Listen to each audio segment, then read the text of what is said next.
É uma honra fazer parte desses depoimentos, estar entre os depoimentos dos 100 anos de rádio no Brasil, fazer parte essa grande história, fazer parte desse grande veículo de comunicação. Eu ainda atribuo ao rádio o veículo de maior penetração ainda em todo o nosso país. Muita gente ainda ouve rádio, e não é só gente com uma idade maior do que 30 anos, não. Ainda tem muita gente com menos de 30 anos que acompanha.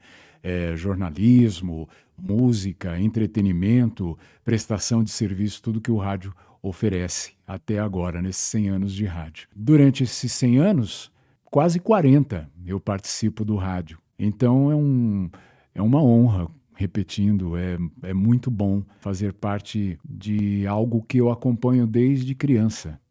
Tem até uma história na época que eu trabalhava na Transcontinental FM, que foi entre 2018 e 2021, eu fazia um quadro chamado Desenrola nos horários que eu fazia, que era a participação dos ouvintes ao vivo e alguns pelo WhatsApp. Acabavam perguntando para mim a questão do dia, o assunto, a proposta que a gente jogava para o dia, para os ouvintes contarem, eles sempre acabavam perguntando para mim e nunca eu lembrava na hora. Aí sempre eu tentava lembrar e depois eu voltava. E numa situação, a proposta do desenrola daquele dia era lembrar qual a lembrança mais antiga que a gente tinha da infância, por exemplo.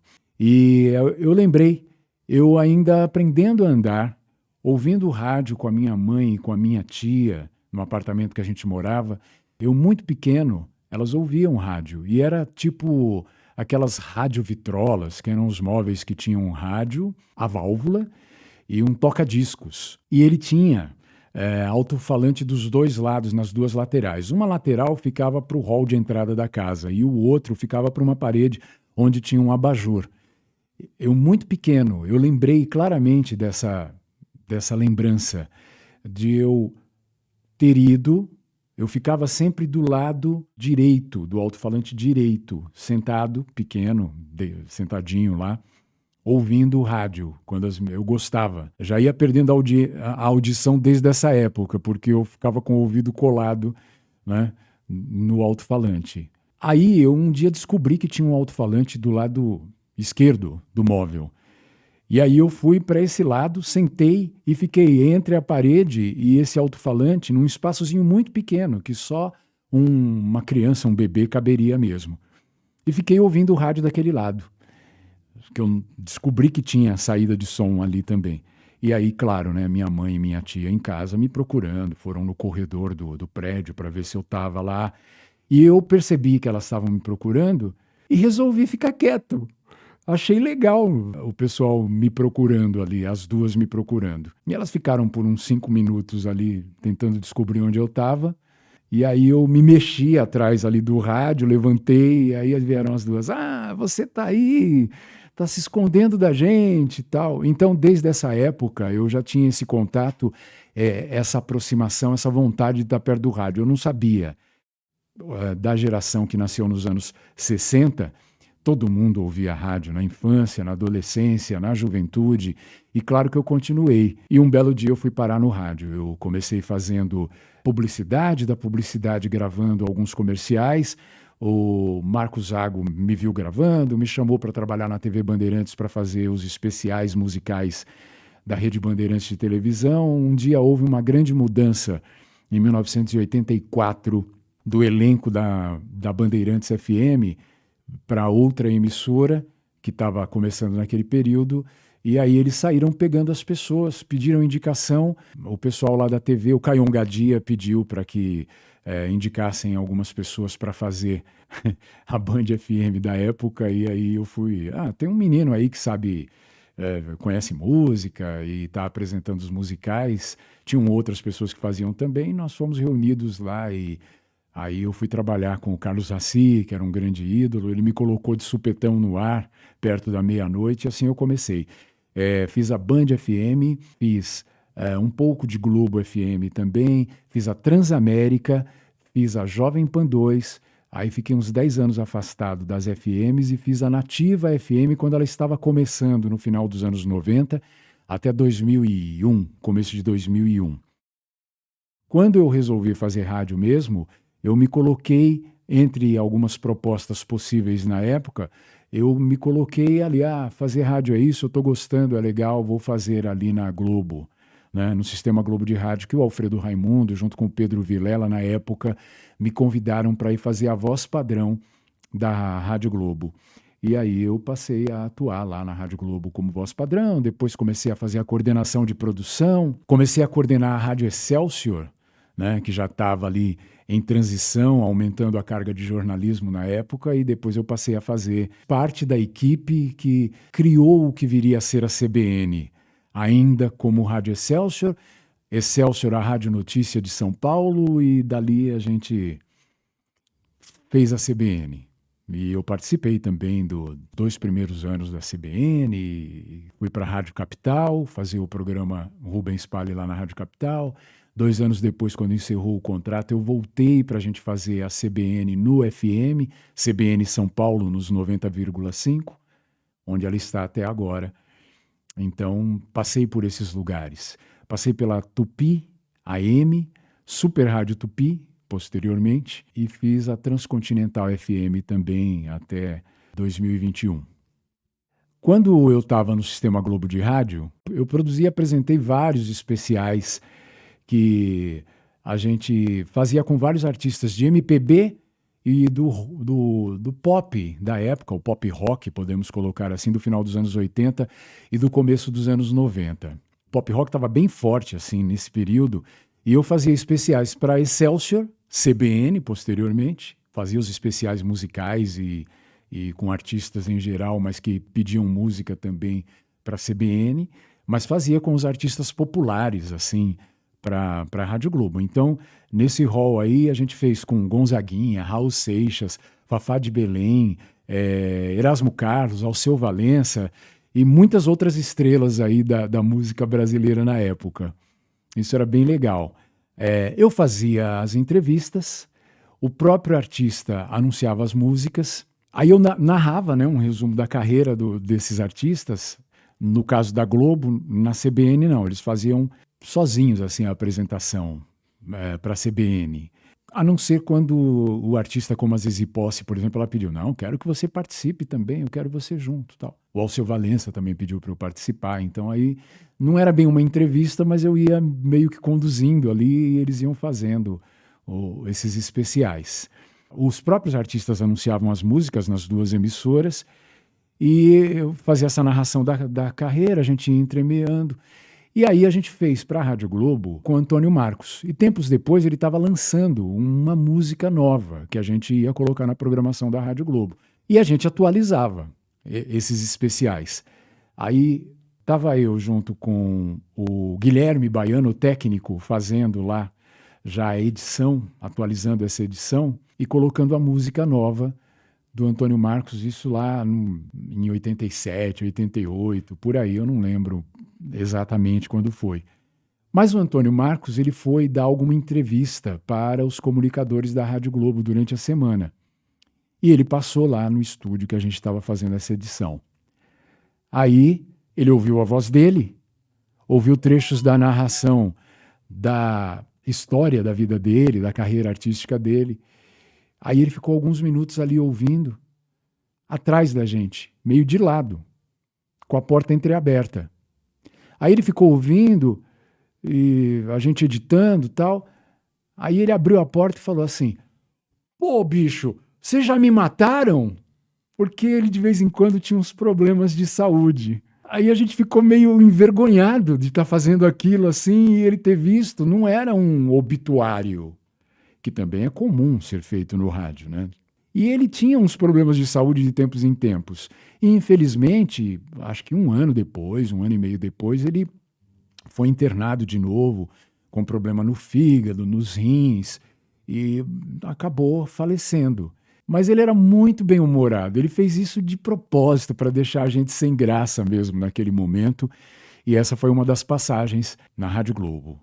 Quando a gente estava ali em 1992, então eu era gerente de programação do Sistema Globo de Rádio em São Paulo. E a gente estava preparando a estreia da CBN, eu estava naquela loucura da primeira etapa da CBN. E mesmo com um trabalho intenso todo dia, cuidando também da Rádio Globo e os preparativos para a rede CBN, eu mantive a minha posição como voz padrão da Rádio Globo, que eu fazia já naquela época, fazia há uns 6 anos. Depois eu voltei até a fazer em outras épocas, mas ali era constante. Então, a gente deixava para a noite para fazer. Eu fazia os textos, quando dava umas 7h30, 8 horas da noite, eu ia lá fazia os textos para a Rádio Globo, né, para as chamadas da Rádio Globo. Depois eu ia com o Cacá Mendes, grande operador e produtor, o Cacá Mendes, e fazia ali as edições, né, gravava a minha voz e depois fazia as edições. E aí a gente estava já editando uma das chamadas, e a apresentadora Cleide Foser, que fazia parte do cast na época do 780 AM, que era a grande marca da Excelsior, né? Mas estava fazendo Excelsior, a informação de São Paulo. A gente estava fazendo nesse período. E aí ela entrou assim, falou, Rubinho, me ajuda aqui. O Roberto Nonato, que estava começando a fazer jornalismo naquela época, e já apresentava ali com a nossa equipe, né? Eu tinha escalado ele para fazer alguns horários no 780, e aí o Nonato, ele não estava se sentindo bem, ele saiu um pouco antes, no final da Voz do Brasil, era o horário da Voz do Brasil. Então estava terminando a Voz do Brasil, tinha terminado naquele momento, e o Roberto Nonato não voltava para o estúdio, e a Cleide não sabia onde ele estava. Aí ela foi lá me procurar na minha sala, eu não estava, ela calculou onde eu estava, abriu a porta do estúdio, me chamou, e eu, um pouco antes, assim, naquele momento, eu estava comendo pipoca, porque o Cacá Mendes me ofereceu, que normalmente quando eu estava gravando eu não comia, claro que não, né? E quando eu ia entrar no ar, muito menos. Aí ele me ofereceu pipoca, já estava no final do expediente, eu comecei a comer. E aí eu tinha dado a última bocada, né, naquela pipoca. Aí não, vamos lá, tal, eu todo solícito, querendo ajudar a Cleide e preocupado em fazer uma boa programação. Fomos lá pro estúdio. E aí fui lá, todo animado, querendo ajudar, tudo prestativo. Que legal, né? A gente entra no estúdio, nada mais, nada menos do que na mesa de som, o lendário Johnny Black, que ele fez esse período do começo da CBN na mesa de som, estava lá fazendo, né, a operação, e ele já estava inventando chamada, campanha, estava inventando o que estava rolando no ar naquele momento. Porque não conseguia, não abria o jornal, né?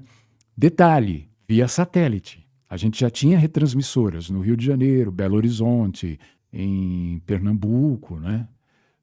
No Sul, a gente tinha parceria com redes do Sul, então a gente já estava ali testando os satélites. E se já era CBN, já era para valer. Bom, fizemos isso, eu entrei lá, aí demos o sinal para o Johnny Black, ele abriu o jornal, daquele momento era o Noite Total, e a gente foi fazer aquela longa escalada, por isso que a Cleide não queria fazer sozinha, porque a escalada era muito longa, com a locução. Aí a Cleide abriu, porque no caso eu era o segundo, né? Seria Roberto Nonato e junto a Cleide Foser, mas ela assumiu como a âncora naquele momento. E eu era o segundo, estava ali para ajudar. A Cleide abriu, fez a abertura padrão, né, da data, período do ano, o que estava acontecendo de importante naquela noite, e deu o primeiro tópico, né? Aí passou para mim. Johnny abriu meu microfone e eu dei o segundo destaque da noite. Voltou para a Cleide, ela deu o terceiro. Quando voltou para mim, eu senti perfeitamente uma pelezinha do milho grudando na minha garganta. E dei, no meio da tentativa de falar, o primeiro engasgo. Aí ficou aquilo na garganta. Começa a dar uma agonia. A Cleide já olhou assustada, arregalou os olhos. O Johnny, na dele, mas viu que alguma coisa não estava legal. Ela leu a segunda, tentou voltar para mim, eu já estava engasgado, já peguei água ali, tentei tomar água para ver se eu continuava ajudando. A Cleide travou, eu engasgado, saí de perto do microfone tossindo, quer dizer, a minha ajuda virou um desastre. Porque o Johnny Black começou a dar risada com a situação. E ele se jogou para o lado da cadeira para não ficar rindo na cara da gente, sei lá o que ele estava pensando. Quer dizer, depois daquela entrada E ele todo feliz, yes, man! Porque eu estava ali para ajudar. Era uma das frases do Johnny. Ele começou a dar risada. Pelo menos naquela fase, para ele dar risada com alguma coisa era fácil. Então a Cleide, travada, traumatizada naquele momento, eu engasgado, o Johnny se jogou, levantou a trilha, se jogou para o lado. Ele passou uns 20 segundos, ele viu que a gente não ia continuar, não tinha condições, começou a soltar os cartuchos com as sonoras dos repórteres na escalada, que poderia ser entremeado com a nossa locução ou não. Bom, foi um desastre. E o Roberto Nonato não voltava.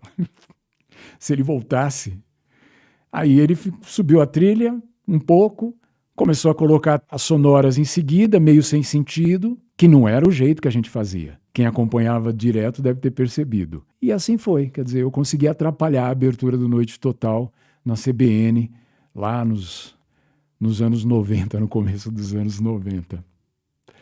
São alguns momentos que a gente passou diferentes assim no rádio. Tem muitos outros, né? Mas eu lembro desses dois agora. Então agradeço a todo mundo que acompanha a gente há tanto tempo, em todas as etapas do rádio brasileiro, e que continuem ouvindo a gente, onde a gente estiver transmitindo o estilo de comunicação de rádio, com tudo que a gente, né? Tudo que a gente apresenta para vocês e com o mais importante, com quem ouve. É a audiência que faz com que a gente continue fazendo rádio de qualquer um dos métodos, jeitos, projetos e realizações que a gente faz para o rádio. Parabéns, Rádio Brasileiro. 100 anos. Que seja por muito mais tempo que essa história se prolongue e continue nos trazendo tanta alegria, tanta coisa boa como o rádio sempre trouxe para o povo brasileiro. Tudo de bom para o rádio. Para todos os meus colegas de microfone e profissão, e principalmente para quem nos ouve.